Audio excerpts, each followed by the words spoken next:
तो चलिए आज एक ऐसी कहानी सुनते हैं जो बरसाने की पवित्र धरती से निकली है।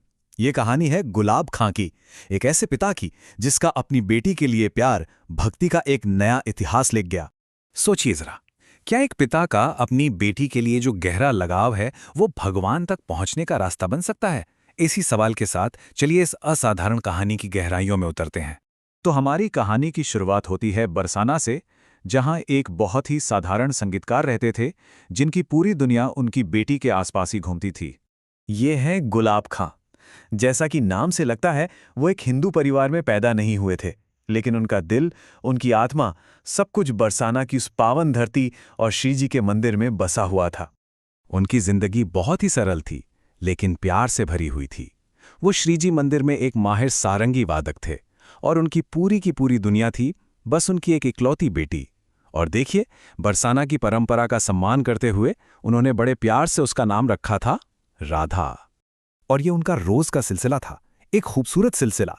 जब गुलाब खां श्री जी के महल में अपनी सारंगी छेड़ते तो उनकी छोटी सी बेटी राधा उसी आंगन में घुंघरू बांधकर नाचती थी।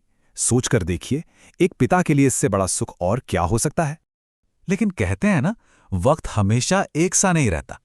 फिर कहानी में एक ऐसा मोड़ आया जिसने गुलाब खां की पूरी जिंदगी ही बदल कर रख दी। अब बेटी बड़ी हो रही थी, विवाह के लायक हो गई थी, तो आस पड़ोस समाज के लोगों ने कहना शुरू किया, खां साहब अब बेटी का घर बसा दीजिए। और ये बात, ये सोच ही उन्हें अंदर से बेचैन कर देती थी कि अपनी बेटी के बिना वो अकेले कैसे रहेंगे। लेकिन समाज के आगे उन्हें झुकना पड़ा। पास के ही एक गांव में उन्होंने अपनी लाडली का ब्याह कर दिया। जिस दिन राधा विदा हुई, उस दिन उनका घर घर नहीं रहा। एक सूनापन, एक खामोशी और अकेलेपन का एक ऐसा समंदर था जिसमें वो डूबते जा रहे थे। उस अकेलेपन में, उस दुख में उनके मुंह से बस एक ही नाम निकलता था, एक ही पुकार, राधा, राधा, मेरी राधा। ये एक बाप की अपनी बेटी के लिए तड़प थी, एक चीख थी। और इसी गहरे दर्द से अनजाने में एक बहुत ही शक्तिशाली चीज पैदा हो रही थी। इसे कहते हैं विरह भक्ति। मतलब जब किसी अपने से बिछड़ने का दर्द इतना गहरा हो जाए कि वो भगवान के लिए एक तड़प में बदल जाए।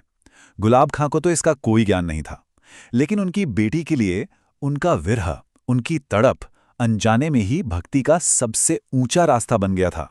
और बस यहीं से कहानी में एक चमत्कार होता है, जहां एक इंसान का दर्द, एक पिता का रोना स्वर्ग में भक्ति की पुकार बनकर सुना जाता है। देखिए हुआ क्या, जमीन पर गुलाब खां रो रहे थे अपनी बेटी राधा के लिए, लेकिन उनकी वो पुकार, वो सीधे पहुंची निकुंज में बैठी साक्षात राधा रानी के पास। उन्हें लगा कि कोई भक्त है जो इतनी पीड़ा में, इतने दर्द में उन्हें याद कर रहा है। और उन्होंने सोचा, पुकार मेरे नाम की है, भाव चाहे जो भी हो, मुझे तो जाना ही होगा। और वही हुआ। अपने भक्त की पुकार सुनकर उसकी पीड़ा को दूर करने के लिए किशोरी जी यानी राधा रानी खुद उनकी बेटी का रूप धरकर रास्ते में ही गुलाब खां के सामने प्रकट हो गईं। अब अपनी बेटी के रूप में आकर राधा रानी ने गुलाब खां से एक वचन लिया। उन्होंने कहा, पिताजी देखिए, आप बार बार मेरे ससुराल मत आइए, परेशानी होती है। हाँ, जब भी आप मुझे बिल्कुल सच्चे दिल से दर्द भरी आवाज में पुकारेंगे, मैं उसी पल आपके सामने आ जाऊंगी। गुलाब खां को तो लगा कि उनकी बेटी ही ये सब कह रही है। वो मान गए। और अब कहानी अपने आखिरी और सबसे रहस्यमयी मोड़ पर आती है। एक ऐसी रात जहां एक नृत्य एक हमेशा की विदाई बन गया। कई दिन बीत गए, उनकी बेटी उनसे मिलने नहीं आई। अब तो गुलाब खां से रहा नहीं गया। व्याकुल होकर, बेचैन होकर वो आधी रात के अंधेरे में श्री जी के मंदिर के दरवाजे पर पहुंच गए और वहां फूट फूट कर रोते हुए पुकारने लगे, राधा, राधा। उनकी पुकार सुनी गई। राधा रानी प्रकट हुई और बोली, पिताजी सारंगी बजाइए, मैं नाचूंगी। गुलाब खां ने अपनी सारी पीड़ा, सारा प्यार अपनी सारंगी में उतार दिया और किशोरी जी ने एक अद्भुत दिव्य नृत्य शुरू किया। उस दृश्य को देखकर गुलाब खां अपने आप को रोक नहीं पाए। वो भाव में इतने बह गए कि अपनी बेटी को गले लगाने के लिए उसकी तरफ दौड़े। और जैसे ही वो आगे बढ़े, राधा रानी मंदिर के गर्भगृह की तरफ भागी, गुलाब खां भी उनके पीछे पीछे। और बस उसके बाद उन्हें किसी ने नहीं देखा। गुलाब खां के इस तरह अचानक गायब हो जाने से पूरे बरसाना में एक रहस्य छा गया। एक ऐसा रहस्य जिसने आगे चलकर एक अमर कथा को जन्म दिया। शुरू में लोगों ने उन्हें ढूंढना शुरू किया।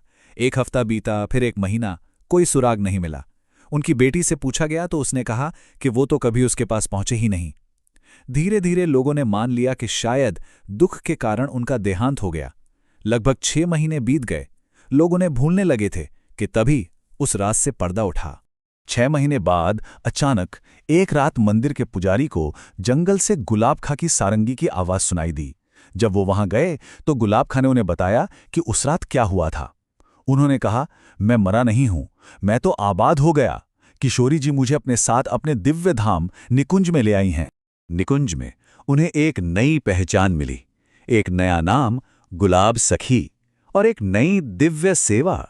अब वो अनंत काल तक हमेशा हमेशा के लिए राधा रानी के दरबार में उनके लिए सारंगी बजाते हैं। और ये सिर्फ एक लोक कथा नहीं है, इसका प्रमाण आज भी बरसाना में मौजूद है। वहां पीली पोखर के पास गुलाब सखी का एक चबूतरा, एक समाधि बनी हुई है, जो इस अद्भुत भक्त की और उनके अनोखे प्रेम की याद दिलाती है। तो गुलाब खां की ये कहानी हम सबके सामने एक बड़ा सवाल छोड़ जाती है।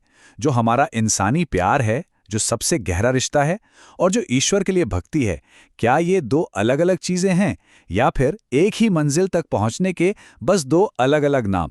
ये सोचने वाली बात है।